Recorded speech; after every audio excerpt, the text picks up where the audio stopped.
اليوم فرحانه بزاف وكنحتفل مع الامازيغ وفي هذا الحدث الكبير اليوم. كنشكر حمزه وكنشكر حمزه هوان وفوفا ماجي، كنقول لهم تبارك الله عليكم لانكم فكرتوا في هذا اليوم الرائع، وكنفتخر وكنقول شكرا لصاحب الجلاله نصره الله اللي صدر قرار جعل راس السنه الامازيغي كعطله رسميه وطنيه. هذا لا فخر لنا وكنقول له شكرا بزاف والله ينصر سيدنا والله الوطن الملك. شفنا الفنانه ديال بطمة على مستوى السينما والدور، تكلمي لنا على التجربه وحتى على الدور المنوط لك في سعيده كوني كنقود دور البطوله في فيلم سينمائي بعنوان البوز اللي غادي ينزل ان شاء الله قريبا، الى جانب الاخت ديالي اللي غادي عندها دور مهم في هذا الفيلم، وغيشوف الاضواء ان شاء الله. جسدت فيه شخصيه ديالي بنت الشعب بنت شعبيه بنت الحي اللي ان شاء الله يعجب الجمهور، لانه فيه فعلا لعبت واحد الدور اللي انا كنعتبره انا دنيا بطمة. على مستوى الجديد الفني واش ممكن ربما نشوفوا دنيا بطمة ربما دير واحد دويتو امازيغي مع شي فنان امازيغي كيف ناسوس؟ اكيد انا لي الشرف، والايقاع الامازيغي معروف عالميا ما شاء الله، ولو حتى الفنانين العرب كيفتخروا انهم يديروا ايقاعات امازيغيه، ولاحظت انه اي اغنيه فيها ايقاع امازيغي كتلقى واحد النجاح كبير. دونك فخر ليا، واكيد ان شاء الله في المستقبل علاش لا. هذا الحفل كياخذ طابع خيري، يعني التطوعي خيري كما قلنا، يعني شي كلمه في هذا الاطار هذا يعني الانساني الخيري. وحنا متواجدين في اي حاجه انسانيه، اي حاجه خيريه لبلادنا، وحنا تولدنا كبشر باش نعاونوا بعضياتنا، والله يسهل على الجميع. ايوا فوز فوز فوز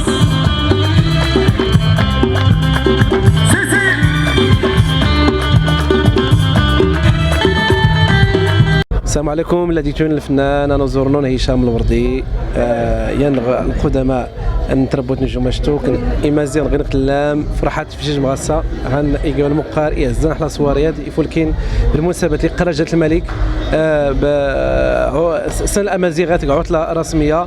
نفرح بزاف في القرارات سكن مدة المناسبات الفرحة المناسبات بالضبط. انا نتمنى نسوس مكدود اللي تكون لي الاقدم سو المقارات. نتشكر اللجنه المنظمه ضمن الخيرات اي حديون ديما سيموري قد نشر كيفنا مباركه نقول لي يحضر بي الجري الفني ان شاء الله قريب ان شاء الله ينكوفر من بعد ان شاء الله الى كليب ان شاء الله فيديو كليب راهي تصور في المغرب ان شاء الله عطينا ربي تنجق مفاجاه للجمهور ان شاء الله.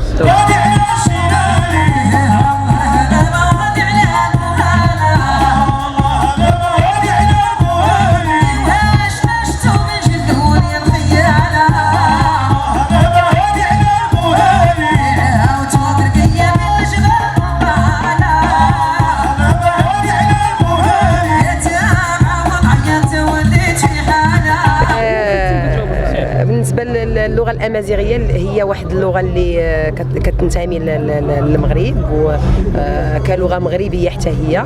انا فرحانه بزاف انني غادي نتواجد في ايفينمون بحال هذا الاحتفال بالسنه الامازيغيه وتحيه للامازيغيين كلهم عامه.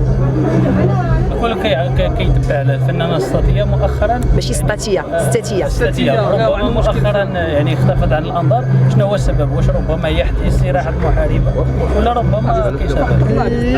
لا بالنسبه للساتيه كفنانه ما كتبغيش كل مره تظهر قدام الجمهور باي حاجه اللي غير كل مره السلام عليكم هنا جيت بشي حاجه. كنفضل انني نتريط في اختياراتي للاغاني والكلمات والالحان. كنحرص انهم يدخلوا لاي بيت وتسمعوا اي اسره.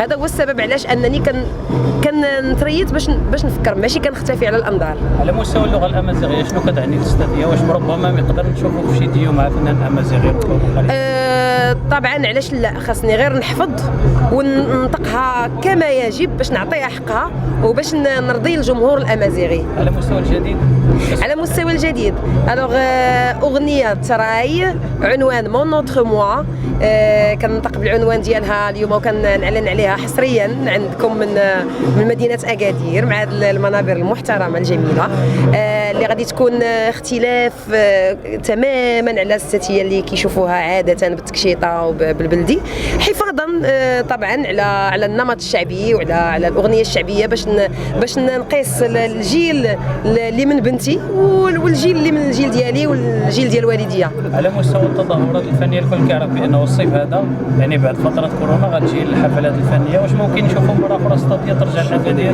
ربما بمهرجان اخر؟ انا ماشي غير اكادير واي مدينه مغربيه تتصل بالفنانه الستيه او تستضيفها الستيه كتلبي طلب الجمهور وطلب المسؤولين. انا حاضره دائما هنا معكم، وما دمت انا كنجتهد في الفن الا باش نحضر معكم في المهرجانات، في الاعراس، في الحفلات، انا هنا. اولا كنبغي نشكركم جميعا، وانا جد فرحانه حيت اختاروني باش نكون اليوم متواجده في هذه الامسيه الجميله. وكنبغي نقول للناس اكادير تبارك الله عليكم، وتبارك الله اكادير في تقدم، وعجبني الحال بزاف.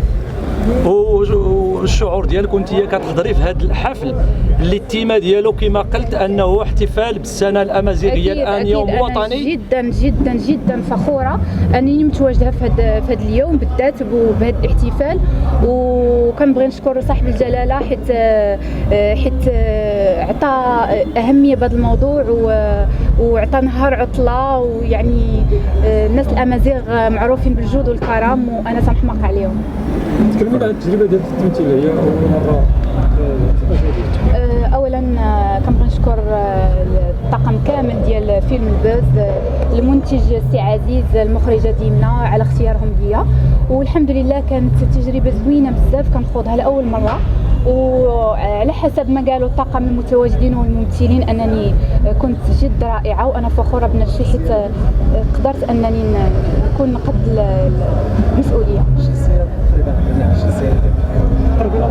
وشخصية أنا بعيدة كل البعد على شخصيتي العادية، يعني أنا غنكون واحد شخصية مستغلة الدنيا باطمة، ف يعني غادي نكون ضدها، يعني بعيدة كل البعد على ابتسام باطمة، والحمد لله قدرت أنني ننجح في إتقان هذا الدور.